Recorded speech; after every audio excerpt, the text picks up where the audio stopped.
Okay. Okay. Well, thanks for joining me for this talk on intermittent fasting. I like to call it I like to call it rhythmic eating.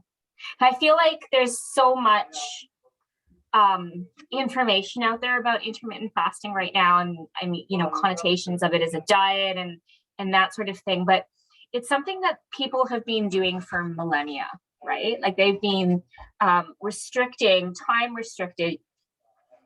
their eating, which is essentially what intermittent fasting is, for thousands of years. And the yogis were really passionate about. And even today, if you go to any different cultures around the world have either times of the year. For example, Catholics have Lent, or there's Ramadan, where people restrict their eating. And so there's actually a lot of like time-borne evidence to show that fasting is actually really good for you.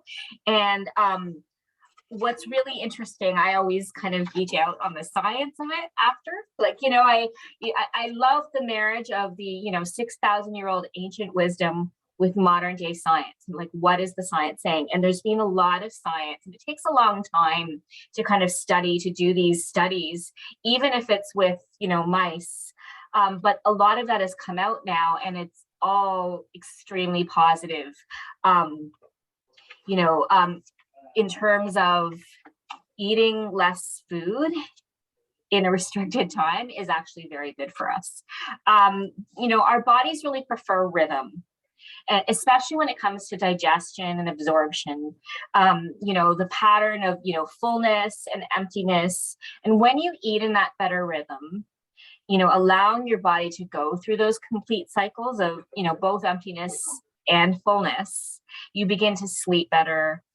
You move better, you look better, and then you start to think, act, and just totally feel better. Consequently, you uncover a better vision for your life because you're more clear-headed and you're more resilient and able to take on more. And so there's just a myriad of benefits to intermittent fasting, and we're going to go over them, and we're going to pair what Ayurveda and what the yogis say, and what's been born through thousands of years of wisdom, and we're going to pair that with intermittent fasting. And I just want to start off with a little bit about me. So, okay, well, this slide here just talks about some of the different effects of intermittent fasting, or rhythmic eating in rhythm. So it's going to reduce your stress, it's going to improve energy levels, and so on, and all of those things. And I guess the other thing that I don't really have in here, but there's a lot of evidence to support, is that it will also promote a longer lifespan. It will help aging. I've recently become slightly obsessed with a new podcast by David Sinclair, who leads, he's at Harvard Medical School, and he leads the aging, I can't remember the name of the particular lab, but it's a lab that its primary focus is studying the effects of aging. And he truly actually believes that aging is something that is more akin to something like a disease like diabetes, and it is something that's inevitable. And they have actually been able to show that they can reverse aging. Oh, wow. In mice, and they're starting to do clinical trials in humans. Really interesting stuff. And what is so interesting is many of the tools that he talks about and that he studied are free, right? Wow. And that means they're really accessible to us. And so in his podcast, and his book is called Lifespan, but it sounds like I'm trying to sell his book. I actually, in fact, haven't read his book. It's on my list. But I did kind of come across his podcast and start to kind of listen to some of the things he's been proposing, and everything he's doing is science based. So he's really looking at thousands of peer-reviewed, like gold star scientific studies. And he has, a team of experts and the ability to be able to understand and read those studies and summarize what they say. And really the results show that intermittent fasting, or fasting, restricting your eating, is one of the ways that you can help to promote a longer lifespan and a healthier life. So I think that's kind of a key one to add into this list.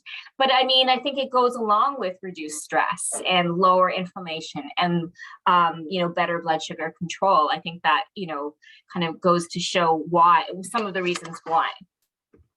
Okay, so a little bit about me and how I got into this. I don't know if you can see the next slide. Okay, there it is. Yeah. Okay, good. So Brenda, you already know me. Well, I didn't know about psychology and neuroscience. That's cool. Yeah, that's where I kind of started with all of this way back in the day. I studied psychology and neuroscience, and then I kind of I didn't pursue that in a graduate degree, but I did start to study yoga. And I would say that someone once described yoga to me as a form of psychology, and that's actually quite true. And a lot of the different things like cognitive behavioral therapy or different things that psychologists will work with you on are often very rooted in yogic practices, or at least very similar. So they were doing similar things. It's, Eastern philosophy versus, Western science. And again, they come together, and I think they, kind of bear the truth. There's a lot of evidence to show that these things will support you. And so I got, there's Tomoko joining us. And so I was really interested in that. Fast forward a few years, I became a management consultant. And that was a lovely job. I think I told you a little bit about it. I, traveled the world, but it also required a lot of time and energy. Hi, Tomoko, welcome. Okay. And, consequently, I ended up with, after all of that stress and also having, a daughter and long hours and all, the effects of modern, life. Even though I did practice yoga and eat, I was vegetarian and all of these things, I ended up with an autoimmune disorder. Wow. Hashimoto's thyroiditis. It's a pretty common disorder. Like, it's not, but I was pretty, I found that really hard. I mean, how it came up was, through low energy levels. And I started to really kind of investigate. And that was where I kind of learned the effects of stress. You're frozen. Am I frozen? No, it's my son. Justin, please. Okay. I think I'm frozen, but that's okay. You're not frozen. You're good. Okay. Yeah. And so I embarked on a meditation retreat, bookmarked beside a business trip to China, and a certification that I was working on. So literally like studying and like supposed to be meditating. But I did actually stop. And I did kind of slow down. And this was a mindfulness meditation retreat in one of the monasteries led by the Buddhist monk Thich Nhat Hanh, who's recently passed. And there I learned that many of the monks, it's very common practice that they do actually restrict when they eat. So often they won't eat after noon, the noon hour. They'll have one meal a day, perhaps. Wow. And so, and so it's a fairly common practice that really anyone can do. So I was eating 3 meals a day, but I was, I reduced my stress and, practicing yoga very regularly and mindful eating for 1 week. And when I came back, the medication had to be reduced. That took a year. Like, it took a year for things they of course did go back to the way they had been, because I went back into my lifestyle. But the first thing the endocrinologist said to me was, have you changed your lifestyle? And now, it's not surprising to me, and it wasn't then, that lifestyle choices can affect how you feel and how healthy you are. What surprised me was how quickly and how profoundly it did. Like, 1 week of this made a huge impact. And so that for me was when I decided to become a yoga teacher. I wanted to delve more into the practice. I had been practicing probably for 15 years at that point, wow. pretty regularly, but I really wanted to kind of know more about this. And so that was really where it all started in terms of me starting to teach. And it was really for myself. Since then, I started a program where I was really fortunate in my yoga teacher training to also learn Ayurveda. One of my teachers was an Ayurvedic practitioner. And so she introduced us to Ayurveda, and I started to study that. And so I've been studying it for about 5 years now. And I have recently started a group because it's been so life-changing for me, where I'm taking people through the habits of yogis. There are 10 habits that are in my kind of community. And in a very short time, people see huge results. Like, it's kind of amazing. And one of the things we just did in the challenge that I ran was intermittent fasting. And it was amazing to me. People really stepped up to the challenge. And one person is a diabetic, and he was able to lower his medication by half. Someone else in my group who's been doing it a little bit longer has gone off medications that she's been on for quite some time.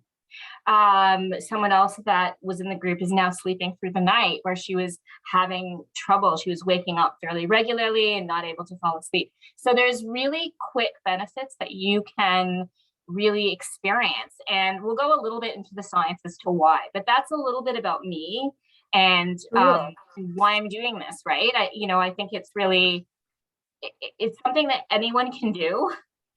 And it doesn't cost anybody. So I think people need to know about it. Okay, so according to David Asprey, who's the founder of Bulletproof Coffee, if you've heard of that, and there's an organization called Bulletproof, and he's also a best-selling author, and he's written books about fasting and has been doing it for many years. 15% of our thinking, the average Canadian American thinking, goes to, what am I going to eat next? That's a lot of time. Like, that is so much time in your life. And, what would you do with 15% more time in your day? Like, would you sleep more? What would you think about instead? Yeah.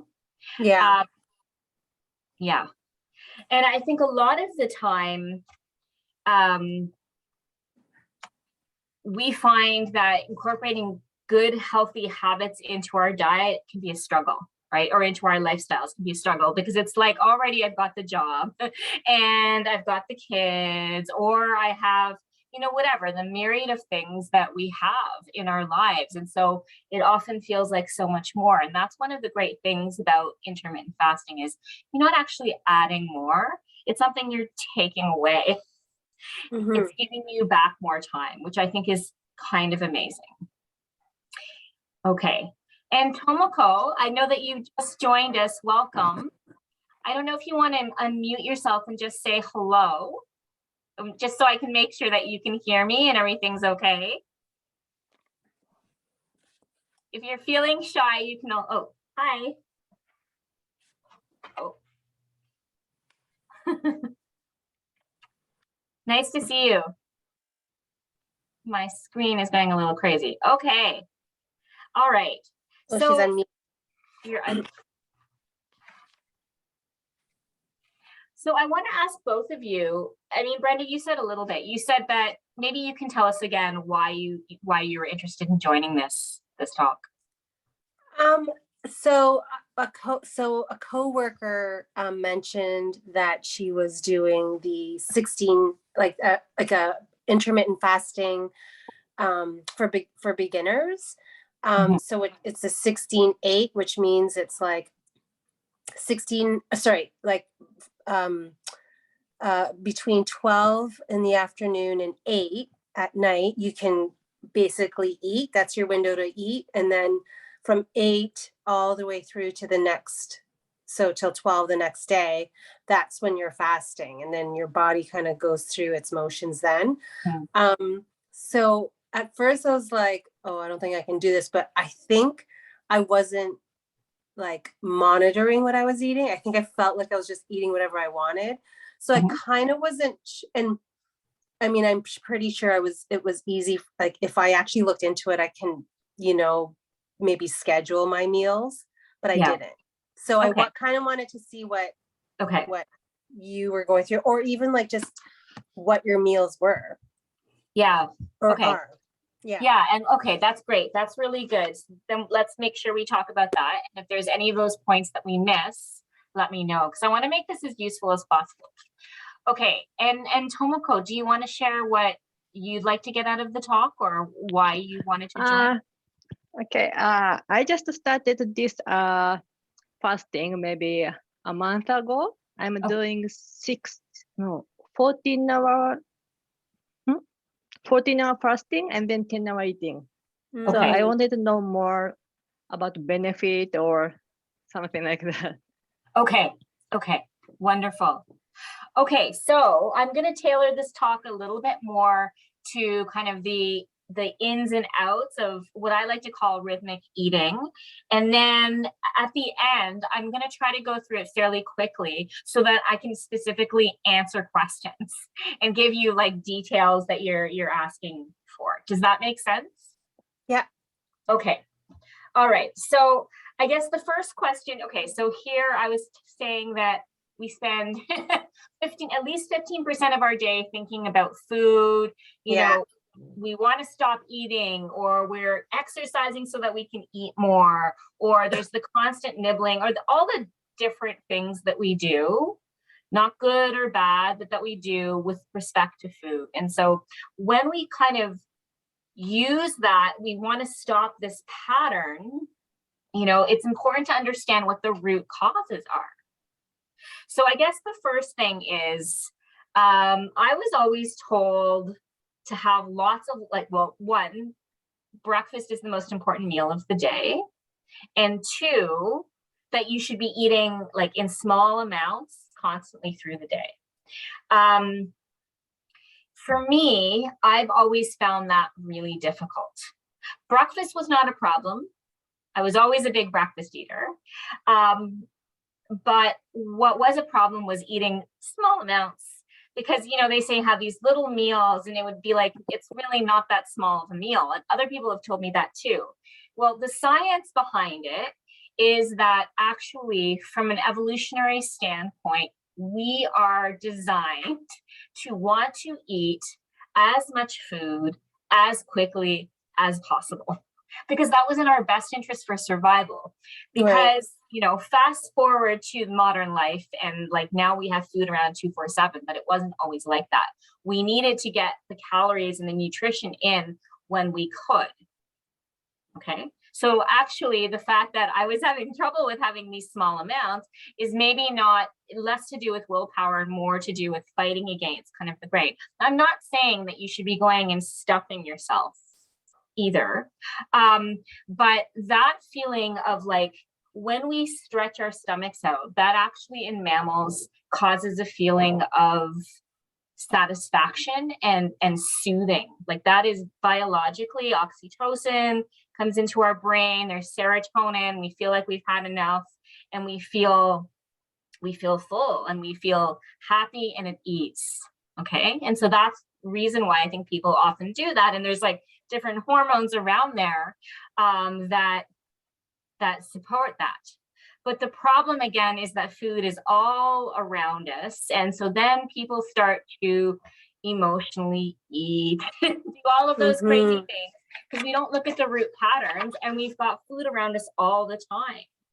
But I guess here's the question: what if emotional eating were a gateway into evolving your intuition, right? Like, how do you befriend these outdated food patterns and ignite, you know, an identity evolution, i.e., like starting to see yourself as, you know, I eat because I need the nutrition, as opposed to I'm eating because I'm hungry, or because it's time with my family, or it tastes good, right? And I mean, there's so many different connections here. So this is, you know, an interesting progression where you start, you know, with, you know, a large appetite or constant nibbling, and then you start to get drawn to carbs, and it goes down into a chronic phase where you get to a point where you can't stop eating. And that's on the physical side. And then on the emotional side, you start to develop low self-esteem because you feel like I don't have willpower, and I'm trying to please people because they're bringing, and there's all of these things that start to happen. Yeah. And I think one of the ways out of this is, again, coming to the root cause. And it's important to understand and learn to be able to differentiate. There's something in Ayurveda that's called tapas, and it's the power of tejas, and it's the power of discrimination. And so it's discriminating between hunger and craving, right? And I think that's something that many of us have lost. And maybe you have, and maybe you haven't, but it's important to understand. So I guess I want to ask you first, like, how would you define hunger? Like, what is hunger for you? Okay, so for me, when I think of hunger, I just think like my body, I just like put like sustenance for my body. Mm-hmm. Yeah. Like I'm just fueling my body. That's for me. Yes. And I would say that's like a really good definition. It's almost word for word what I have here. When I need to sustain or replenish my body, you feel it in the stomach, and you're consequently, because you're hungry and you're trying to get nutrition in, you're choosing healthy foods, right? That's truly hunger. Yeah. Versus cravings. What are cravings? Like, what's the difference? Yeah, like craving or like the feel good foods, like, I mean, not that the other foods aren't, but the ones that kind of like your sugars, like your starch, like the chips, chocolate, like I call that stress eating for me.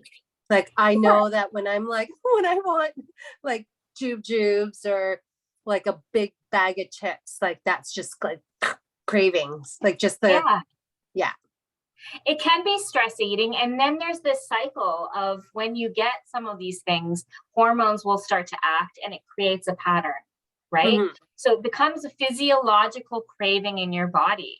Like sometimes it can be brought upon by things like pregnancy, right? Mm-hmm. So that can be very physiological. Like I remember being in the grocery store and being very pregnant and wanting, and I had my daughter in October, early October. So this would have been summertime, and they had like fresh fruit, and all I wanted to do was buy all of the fruit I could see, which is really lucky. Like that was a pretty good craving, but it was the sugar I was craving, right? But there was a physiological response there. But the idea was I wanted a certain food, and often then it becomes like, okay, I want sugar. And then, they have done studies where they have fed people sugar and they bypassed the mouth, the taste buds in the mouth, and it goes straight to the stomach, and people still want more of it. So there are, I don't know if it's receptors, but there are elements in your stomach that can recognize sugar, because we do need glucose, right? We do need to have some sugar for sure. It's a form of energy, and it also promotes a dopamine response and that feel good response and the rush, and so then your body wants more, and we're designed to want that. But unfortunately it becomes this pattern, right, where then your body creates insulin, and then your sugar levels go down and you need more, and then eventually you develop insulin resistance. And that's what happens when you're kind of craving things all the time and you're responding to those cravings. So there's your thinking. Oh, I'm bored. And then there are the opportunities, right? Oh, there's all sorts of stuff in my, fridge. And then there's the results. So then you eat it, and then it goes back to the thinking. And so it becomes this loop. So it can be physiological, but it's also you're fighting against, hormones in your body. Because then if you start to gain weight, then also the fat, like people think that fat is an inert substance. And I'm talking about excess fat. Like we all need to have some, but it does impact the hormones, and how the hormones, causes a cascade of different effects through the body. So then you're working with, you're feeling sad because maybe you didn't have willpower to resist this. And then, have, physiological things happening. And then there's the opportunities there. And, maybe you're wanting to people please because everybody else is doing it and you want to fit in part of the group, right? And so it becomes this cycle. And so, I think that's what's so interesting about all of this. So, okay, this kind of goes into it. So craving, obsessing, binging, and then you start to eat. And then it starts to affect your immune system, right? I guess that's the thing. Like, hunger leads you to what your body needs in terms of like your nutritional requirements, in terms of like the density as well as the quantity. But, for this to happen, you need to have lower levels of toxicity in your body. And if you have a little bit too much, then that affects the different hormones, right? And then your digestive tract sends messages to your tongue and tells you what tastes good. Like that actually, it doesn't just go from your tongue to your gut, it goes the other way as well. And I would argue probably the brain to the tongue as well, right? There are links there, and they say like now that there is a second brain in your stomach, in your gut, right? That controls how you behave, and so all of this can lead to inflammation. So basically, like immune overwhelm, because your body can't process it all if you're taking in too much food. So that's why this is so important. And in Ayurveda, what is not processed or digested is called ama. Okay, and there's different, like there isn't a direct translation, but that's kind of the closest transliteration that you can come to is ama. And ama, according to Ayurveda, is like the root of all chronic disease, just about. Maybe not every single one, but most. And if we dial back to our earlier conversation about aging and aging being a part of disease and all of those things happening, ama and inflammation are closely linked, right? So I'm kind of going off on a tangent here, but if you put the links together, too much food causes too much stress in your body can't digest it all. That's why there's that extra stress. It's working too hard. So then you have this excess, which can become either fat or inflammation. It can cause anxiety and stress in your mind. Your immune system's overwhelmed. And then you can't make the correct discrimination of like what's good for you. You're just like, I want food now, and I want like those jujubes that are right there because I'm bored or because I'm feeling sad or whatever, right? Mm-hmm. There's no judgment here. This happens to everyone. Like nobody's immune to this. Yeah. I think I sort of feel like this removes some of the judgment in a way. It's like, it's not about a willpower. You're fighting against something like a physiological process that's also happening. So, how do we break the cycle? Okay, so I guess this slide I think is really interesting. So it all leads to chronic disease. And if you look at all of these things, hypertension, osteoarthritis, mood and or anxiety disorders, osteoporosis, asthma, everything here can be linked back to inflammation or what we call ama, right? Stress in the body. Yeah. Osteoarthritis is inflammation. The pain from osteoarthritis is inflammation. I know this all too well. I have osteoarthritis in my left hip because I had a lot of stress when I had that job before, a lot of stress. Mm. And also because I did things like, I can walk this 500 kilometer, and I would push myself. So again, stress. Stress is not necessarily bad for us. That's a whole other talk, but it does lead to inflammation. So too much in the body, too much on the mind causes ama because it can't be digested. And then what happens is there's a slow progression to chronic disease. And you can usually see it. Like you can see the pattern. Like I said, I have, and what's interesting, okay, so that's where it goes. So the idea is the stakes are like they're high, you know, like they're not low. This is important. But how do you break the cycle? So I guess, I mean, the key is to change your thinking about food, right? That sounds kind of hard. But when we intermittent fast, we start to metabolize, we use up our glucose stores, and we start to metabolize fat rather than sugar. And this is being shown. That's what happens. You start to move into something called ketosis because we're using up our energy stores. And when you start to burn fat for fuel, your mind, you start to feel ease. Now, when you were doing your fasting, Brenda, did you feel kind of a little bit more easeful, a little bit more relaxed? I did. Like there were periods in the evening where I found it maybe a little bit difficult, only because my whole entire family were like munching away. But Yeah. I think I felt it more in the morning. Okay. So like the morning Yeah. when I went, so that period when I woke up to 12 o'clock when I can eat again, that's when I feel the more like, I guess more alert, more, like not groggy, just easier to kind of go through the motions of the morning.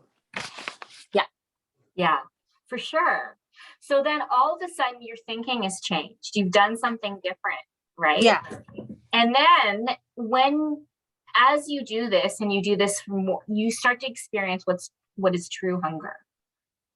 And you start to become pulled towards those things that your body needs, right? Because all of a sudden you're truly hungry. You're like, no, I don't care what I eat, just give me food. But if there's healthy food in front of you, you're going to eat it, right? Yeah. And then you start to make those choices. It becomes easier as you go through. And then you get different results. All of a sudden you're starting to eat. So like that's the key. What changes how you think when you eat? Like that, it's as simple as that. It changes how you think and it breaks the cycle. Okay, so so I want to read you some research. This is from the National Health, the NIH in the UK. So that I'm trying to remember what the acronym is. The NIH is the National Institute of Health, I believe. But it's basically the health body in the UK. Research supported by the NIA has also focused on the effects of intermittent fasting. During fasting, the body uses up glucose and glycogen and then turns to energy reserves stored in fat. This stored energy is released in the form of chemicals called ketones. And these chemicals help cells, especially brain cells, keep working at full capacity. So some researchers think that ketones are a more efficient energy source than glucose, and they may protect against aging-related decline in the central nervous system that might cause dementia and other disorders. They also, I'm just going to paraphrase here, but they might inhibit the development of cancer. This has been shown. And what happens is a process called autophagy, where literally the cells start to eat the proteins and the other cells that are unhealthy. So it goes through a whole cleaning phase. And that happens after it happens all the time, but it ramps up after a period of about 14 hours. Okay. So that's less than what you've both been doing. So at a minimum, I would say you want to be fasting for at least 13 hours, probably more like 14 hours or more. And according to Ayurveda, there's different body types, metabolic types. And depending on how they feel, some can go longer and some need to have a few more meals. Okay. So the three different body types is kind of not the best way to describe it, but they're also kind of like energy types. And so the first is Vata. And so if someone who's Vata, they tend to be kind of long and lean and have a lot of energy, and they're constantly moving. They're it's the energy of wind and air. If you think about air always moving, so people are kind of very free flowing, and we have all of these qualities in us, but it's what's predominant. Someone who's Vata has trouble sticking to a schedule, and they might have trouble with a very long period of fasting. It can be kind of difficult for them. It may be not the best thing, right? Because all of this is individual at the end of the day, but I think they can at least do a 14-hour fast. And then what you want to do, if you feel that you are Vata or you're struggling with it, is start to set the time of day when you're going to open your kitchen and when you're going to close it, and really stick to those times. So stick to your routine. In Ayurveda, there's something called dinacharya, which is your daily routine. And that's really important for just kind of setting a rhythm for your life. And it's very helpful in terms of promoting ease and just overall well-being. And so what we don't want to see with intermittent fasting is that one day you're eating, you're breaking your fast at noon, and the next day you're breaking it at 3 o'clock. As a general rule, there's times some doctors will say it's good to change things up a little bit. The research from what I've seen has been a little bit mixed. Dr. Jason Fung out of the University of Toronto, who's a nephrologist and has worked with diabetes patients, does say that you should change things up a little bit. But as a general rule, it would be more like kind of a fluctuating pattern where maybe you break your fast at 12 o'clock one day, and then you eat dinner at 6 o'clock, and then you close your kitchen. And then the next day, maybe you have one meal, like maybe you just have dinner. Oh. Mm-hmm. So I actually tend to just lately I've been having 2 meals a day. But for a while I was doing just 1 meal a day. I backed off on that a little bit because the energy levels that I was getting, like my energy was going really high, and it was starting to disrupt my sleep. And that can happen. So you have to be really conscious. The other thing is that you want to be getting adequate nutrition. So if you're not trying to lose weight, and I don't know that you are, and this isn't necessarily a weight loss technique. You can lose weight on it, but that's not really the purpose. It is effective because when you restrict the times that you're eating, sometimes it can be difficult to it's easier to kind of keep your calories to what they should be. It's easier to get the adequate number of calories that you need for survival and not kind of go overboard. But, but if you say like eat terrible food and, eat 5,000 calories and, eat what, like you're not going to lose weight. So like, that's just to be clear, it's, that's still like moving your body and getting adequate nutrition and, eating healthy food is still really important. Okay. So the research says that so in Ayurveda, I'm going to say what the optimal is, and then we go from the optimal to like what's realistic in your life.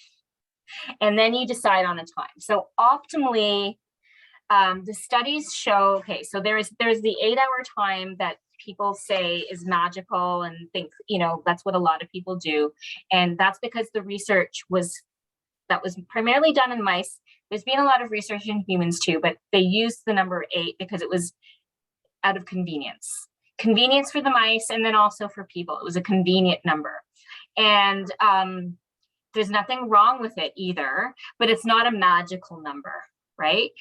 What we want to do is try to restrict at least to 8 hours if you can.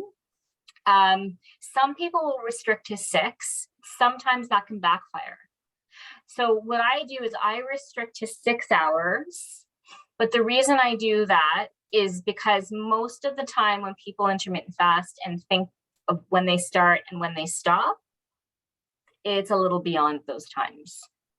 So you want to really kind of be cognizant of you're not having, milk in your coffee in the morning, or you're not kind of taking a nibble of some nuts, like, past past the time when you close your kitchen. So really, it's like kitchen closed is kitchen closed. And in that fasting time, according to, it depends on who you read, but a clean fast would be just water. And then some people will accept coffee or black tea. And then supplements are questionable. Basically, and medicines, of course, you take medicines when you need to take them. And you should always be checking this with your doctor as well. Essentially, you can have some fats. So someone like David Asprey, who created Bulletproof Coffee, some will put it's part of coconut oil, and I'm trying to think of the name of it now. MCT oil. It's a derivative of coconut oil, and he puts that in his coffee, and he's made a brand out of it named Bulletproof Coffee. Well, in the Himalayas, they used to have yak butter tea, right? And so this is not a new concept. Sometimes if you're finding that it's hard to extend your fast, or there's just that day where you're like, the kids are going and you're like, I want to break my fast sooner, you can add a little bit of fat. Fat doesn't generally break the ketosis. So if you have like a little bit of oil, like MCT oil in your coffee or in your tea, that's okay. But as a general rule for true fast, you're just going to have just coffee or tea, and it should be a bitter. It should have a bitter profile. It should not have a sweet profile. So sweet teas are out. Okay. So I'm going to end it there and just let you guys ask me questions so I can make this as useful as possible. Yeah. What was okay, so Tomoko, you said you're on a 14, what is it, 14-10 or something? Like, what do you guys, how do you, like, for me, I don't plan meals. I just eat as I go. Okay. And I don't know if that's a good or bad thing. Like sometimes I'll have something that's considered healthy to everybody, but sometimes I don't. Like sometimes I'll just have like I don't know, like a gigantic sandwich or like a burger or something. I just kind of eat as I go. And then, for example, tonight, like my fast starts at 8. So I actually, like right before this call, I had dinner with my family, and it was literally like my husband cooked pierogies and I'm still hungry. So I had like a peanut butter sandwich. It's just like right before this call. Yeah. But you were still hungry. I don't have like an agenda or menu. I never plan. It's just kind of like what do you recommend? Or is there like a Monday to Friday or Monday to Sunday, every day of the week? Do you plan, like, how do you plan your meals, or what do you eat? That's what I would like to know. Okay. So mostly plant-based products. Yeah. And I've been mostly, I'm not vegetarian. I used to be vegetarian, and then I became pescatarian, and now I'm back to eating meat, and I'm sort of going back to being vegetarian. But that's because of all of the research on longevity. Right. Okay. It really does. I know I should. Yeah. Yeah. But I think if you're going to go that route, okay. So I do plan things out only to make it easier to have something available so that I can eat something. So I actually have, and I can send you some menu planners where it's just like a list, and then I literally I print out 5 of them and I write down what looks good. So I go through the grocery store, I'm like, what appeals to me right now? I try to eat seasonally.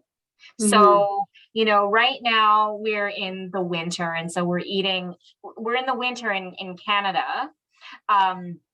And so we're looking at, what's around, what's available in terms of, so it's a lot of like root vegetables. So I have a grocery service. It's called Mama Earth Organics, and their farm, like they kind of deal with local farms. And so you tend to get local produce.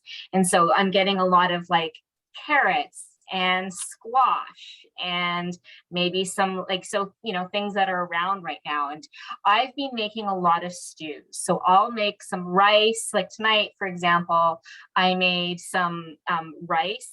I'm a big fan of the Instant Pot. I have become obsessed. And so I'll make like a kitchery dish. So that's like basically rice and beans and some vegetables and some spices. But what I'll do is I'll plan it out, and I'll sit down for like half an hour and decide what looks good, and I'll make 5 of those lists. So then I just rotate them. Okay. And I also tend to rotate meals. So that's why I'm like, in Ayurveda, ideally everything's freshly cooked the same day and eaten. But we live in the real world, and I can't make fresh stuff all the time. Like I might have leftovers. So like we might have, like I made a vegetable, a cream of vegetable soup yesterday, and then we had some salad and some bread, and just blended it up, and there's still leftovers. So I had some today. And that, and that's just, I will have the same meal sometimes for breakfast, for lunch and dinner. Yeah. And that's okay. Yeah. Do you cook for just you or the whole family? I cook for everyone. Yeah. Well, my husband also cooks. Yeah. And then I've started doing things like I make my own sauerkraut because it's insanely easy. I was just like I was surprised at how easy it is. And I make a huge batch of it and then just have a little bit, right? So even if you're having lately I made pickled beets. Literally you cook them and then put apple cider vinegar, and that's it. Okay. Like, that's all you do. Oh, I love that. And then you sit them in your fridge, and then you have something healthy without added sugar from the store. And so today I had a little bit of sauerkraut, some pickled beets, some of my soup, a couple of olives, and that was good. Like I was, more than a couple of olives. I had enough to feel satisfied, and that was my meal. And the other thing is I try not to snack. But if you're feeling like you want to snack, like you're feeling like you like having some protein, like some nuts, they have fat and they have protein, they'll fill you up quite quickly. So so I try to make these things readily available. And so like I'll make the sauerkraut and it lasts a few weeks. Okay. And my daughter eats it. So I send it, with her to school, like she'll eat it. I'd love that recipe. It's literally slice up the cabbage. I'll send it to you because there's a process, but it's easy. And you just slice it in your food processor, soak it with salt water, and then like for a few days, and then put it in jars on your kitchen counter, and then you're done. Like it's easier than you think. Okay. Yeah. So, and then, so right now it's all about like kind of stews and those winter foods, but I go through the grocery store sometimes and it's just like, what appeals to me? What looks good? Like what's like in season right now? And that changes I'm going to do a detox in, around March. And that's a great time to kind of start because it's starting to get warmer, right? Or I think it's going to be in April because I feel like it's still too cold in March. The ground is still frozen here in Canada. And I'll do a detox with my group. You should come, Brenda. And there'll be some recipes, and it's not that hard. It's like, it's just kind of like starting to switch your diet to like spring foods and looking, things like that are coming up from the ground, and looking at what's, starting to rewild our palate, right? So part of this is rewilding, putting ourselves in an uncomfortable situation, causing stress, because it is stressful to feel hungry, but it's controlled stress, safe stress will help you live longer.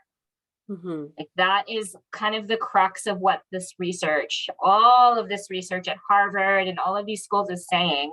So intermittent fasting exposing yourself to cold. So getting outside in the cold, exposing yourself to heat when it's hot. You know, the breathing that we did, like that's also kind of a bit of a stressor. And then of course, physical exercise, and all of these things are going to they make huge changes, and then you get new results. Right? Like after you did the breathing, so we did, Tomoko, we did some Wim Hof breathing on Saturday. Are you familiar with Wim Hof? No. Okay. I'll type it in the chat, look them up. And essentially, you know, it's almost like hyperventilating. You're breathing in and out very quickly, and then you exhale. So again, it's all about the rhythm and starting to like put yourself into this, because our lives are so comfortable, and taking away the comfort a little bit, and starting to experience and be at ease in the emptiness, like the emptiness of no breath, the emptiness of no food. And when you do this, your fat metabolism goes up, your absorption of nutrients improves, because you're giving your body more time to digest, more time to take in the nutrients. My allergies have all but gone away, which was like the first step. I was telling you, there's a pattern to autoimmune. Like I had environmental allergies, right? And now that's like it's like unwinding. Like it's a long process. It's not going to go away overnight. But the person who in my group who is diabetic, type 2 diabetes, he lowered his medication in less than 2 weeks by half.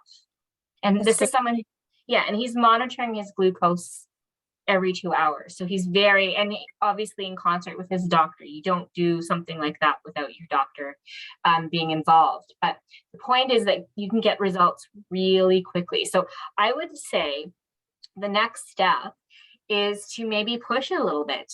See if you can maybe do an 18-hour fast. And Tomoko, maybe you can try 16 hours. So what you do is you'll decide when your start time is and when your end time is. Like, when do you want to close your kitchen? And around what time of day do you want to eat? And then in terms of the food choices, I would let that happen. Like, I wouldn't spend too much time worrying about that. Like, as long as you're not eating like chips and, all the time, like obviously you want to eat fairly well, but start to listen to your body. Let the body's wisdom tell you what you need. Because this is like, it's there. Like, you have this innate wisdom, and too often we outsource it. We outsource, what's going on. Like, the doctors are going to tell us, or this person's going to tell us. And actually, if you take the time to kind of rewild and really feel true hunger, your body will tell you what you want and what you need. I'll try that.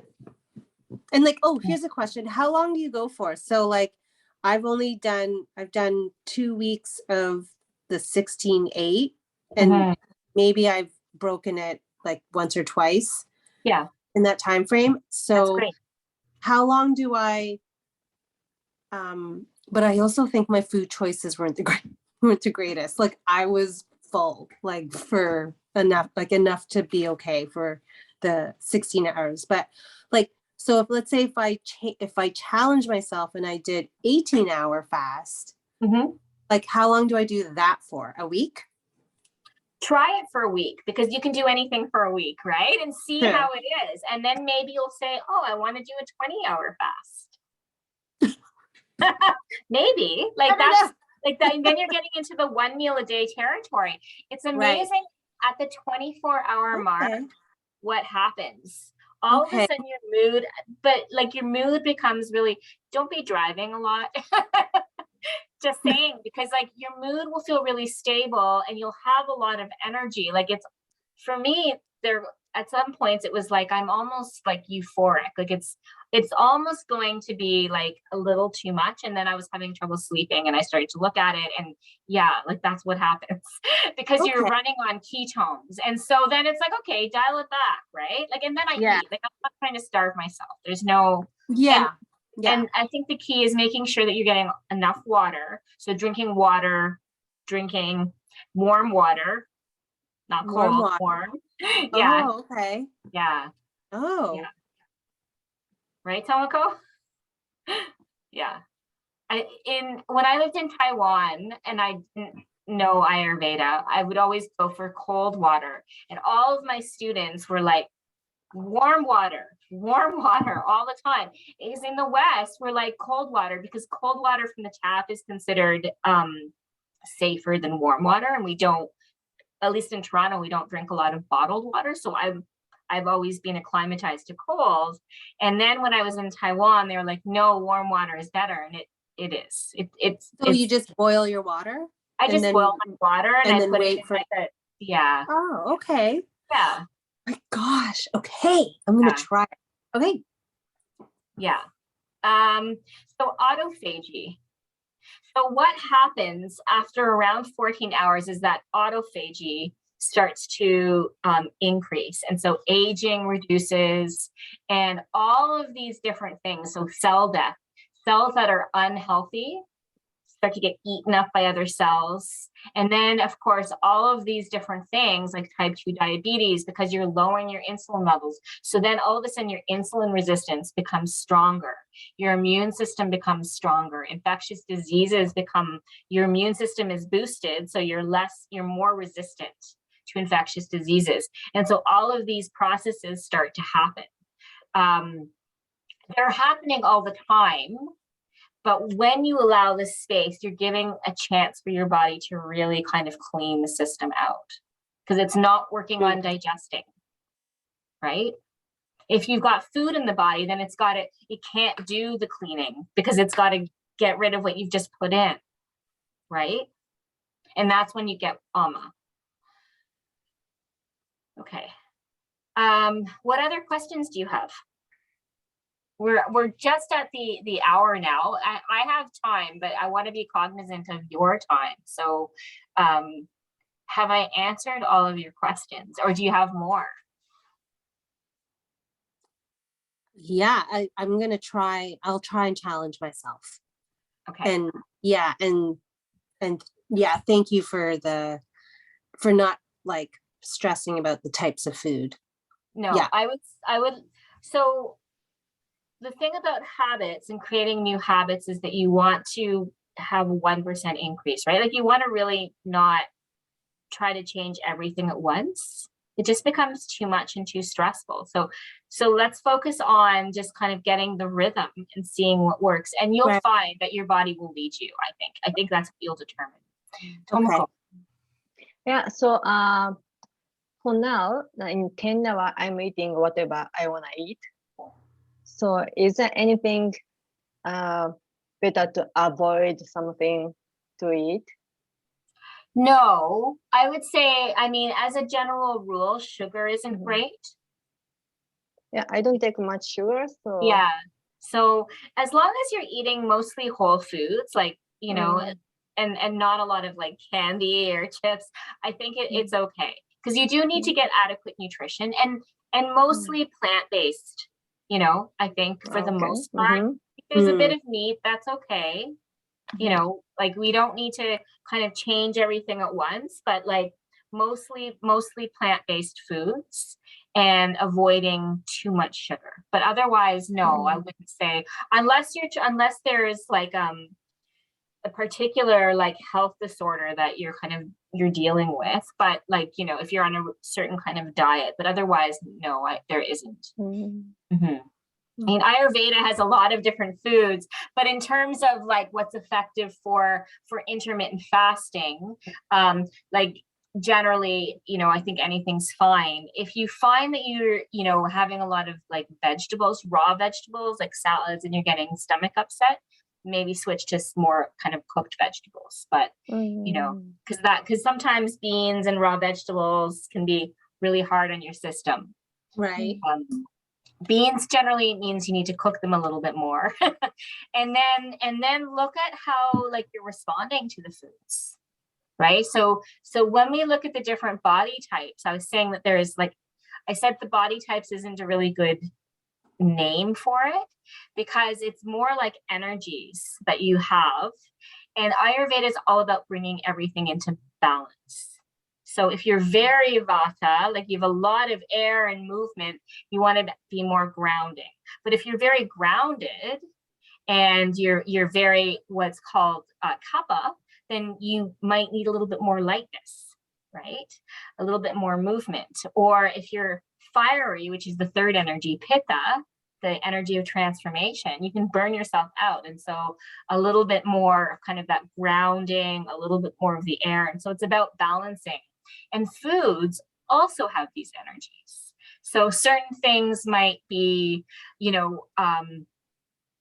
if you are, say, for example, very fiery, and then you have a lot of spicy hot foods, that can aggravate things, right? If you have a lot of, say, like, redness in your cheeks, or so, and then of course times of year are going to affect that too. So for example, a teenager who can eat pizza in the winter and then all of a sudden starts to get acne in the springtime, that it might have to do with the change of seasons, and your body notices these things. Your body does respond differently, and what they could handle in the winter, maybe not in the springtime. So it's a system, right?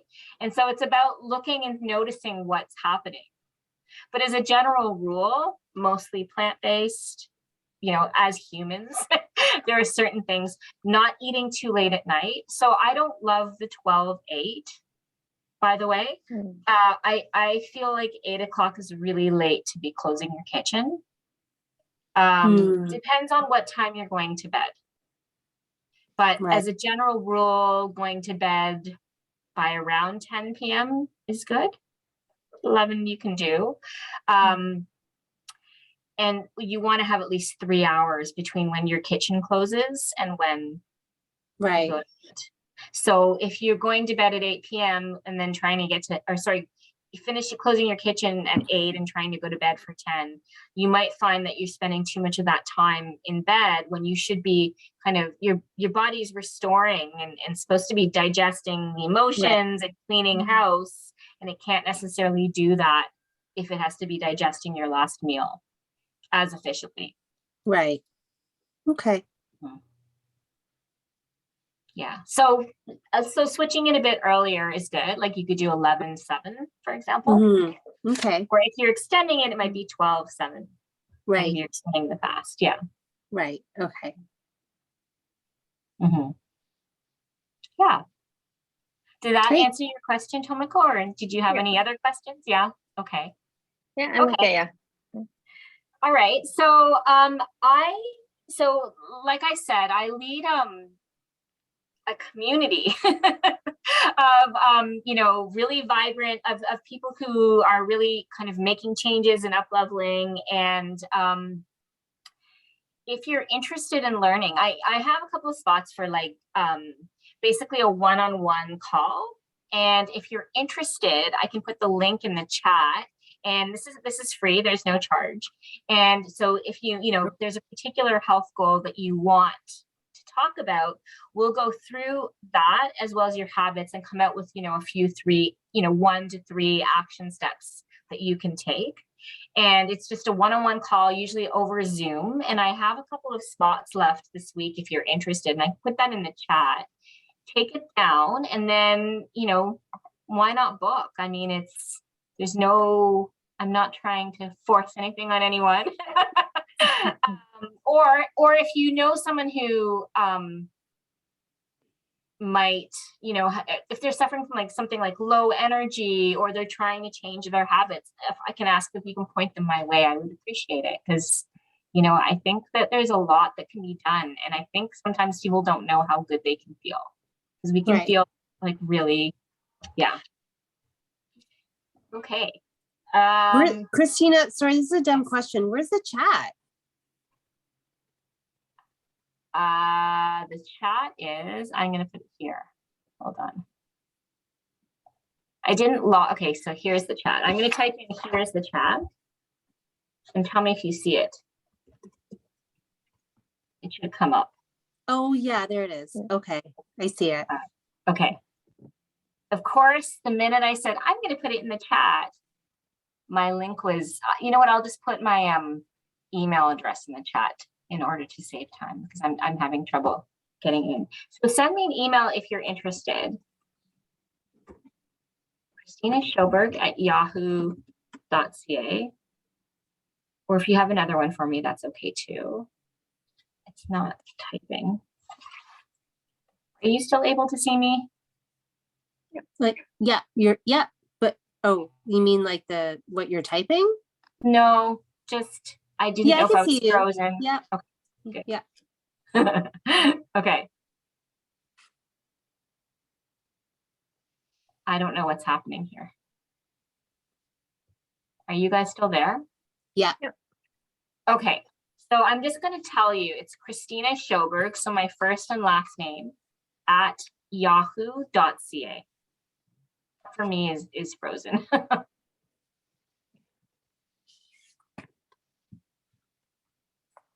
Okay.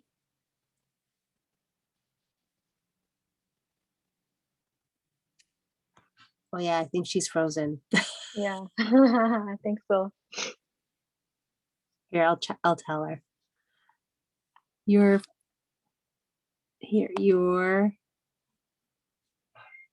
frozen.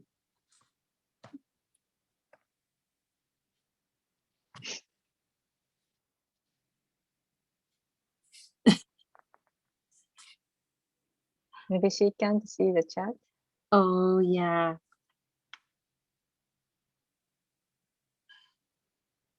Oh, she's gone. Oh no, okay. Okay, Well, nice to meet you, nice Tomoko. to meet you too. Okay, bye. Bye-bye. Take care. Take care. Bye bye.